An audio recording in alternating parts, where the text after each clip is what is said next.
হরে কৃষ্ণ। ভগবান যুগে যুগে কেন আসেন অবতার হয়ে?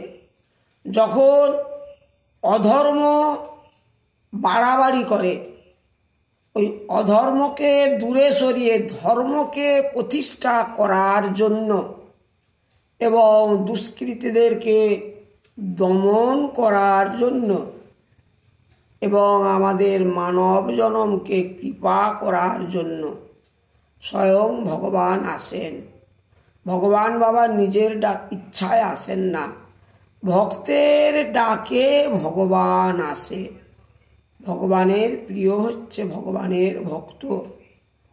ভক্তকে কৃপা করবে বলে, ভক্তকে রক্ষা করবে বলে, সাধু গুরু বৈষ্ণবকে কৃপা করবে বলে স্বয়ং ভগবান যুগে যুগে আসেন ধর্মকে প্রতিষ্ঠা করার জন্য, অধর্মকে দূরে সরানোর জন্যে। ভগবান এমন দয়ালু, সেই ভগবানকে আমরা ভুলে গেছি।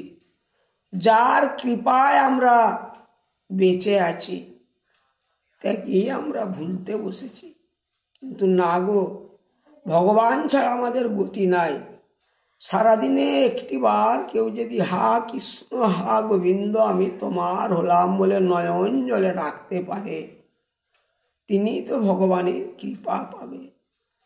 তাই ভগবানের কৃপা পেতে হলে ভগবানকে ডাকতে হবে, প্রভু গো। আমরা বলি প্রভু কৃপা করো, ভগবানের জন্য আমাদেরকে কিছু করতে হবে, ভগবানের চরণ সেবা করতে হবে। ভগবান আমাদের হাত দুটি দিয়েছে তার চরণ সেবা করার জন্যে, নয়ন দুটি দিয়েছে ভগবানকে দর্শন করার জন্যে, চরণ দুটি দিয়েছে ভগবানের ধামে যাওয়ার জন্য। যেইখানে হরি কথা, কৃষ্ণ কথা, ভাগবত কথায় সেইখানে যাওয়ার জন্য। তাই আমাদের প্রত্যেকের কর্তব্য, ভগবানের নাম করলে আমরা ভগবানের কৃপা পাব। ভগবানের কৃপা ছাড়া গাছের একটি পাতাও নড়ে না। তাই তার কৃপাতে আমরা এসেছি, আবার তেনার যেদিন কৃপা হবে আমাদেরকে নিয়ে চলে যাবে সেই ভগবত ধামে। ভগবত ধামকে পেতে হলে আমাদেরকে কি করতে হবে? সব সময় বদনে নাম বলতে হবে। নাম এমন, কোনো ব্যক্তি যদি মৃত্যুকালে ভগবানের নাম বলতে বলতে মৃত্যুবরণ করতে পারে, তাহাকে আর ওই সমজবনীপুর যমলোকে পৌঁছাতে হবে না। স্বয়ং ভগবানের দূতেরা এসে বৈকুণ্ঠ ধামে নিয়ে চলে যাবে, ভগবত ধামে।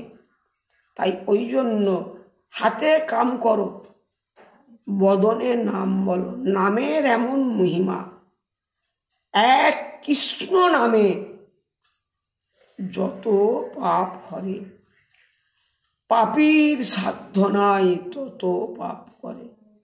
তবে বাবা কৃষ্ণ বলার মতো বলতে হবে। কৃষ্ণ বলতে বলতে যেন দু নয়নে অশ্রু বরিশন হয়।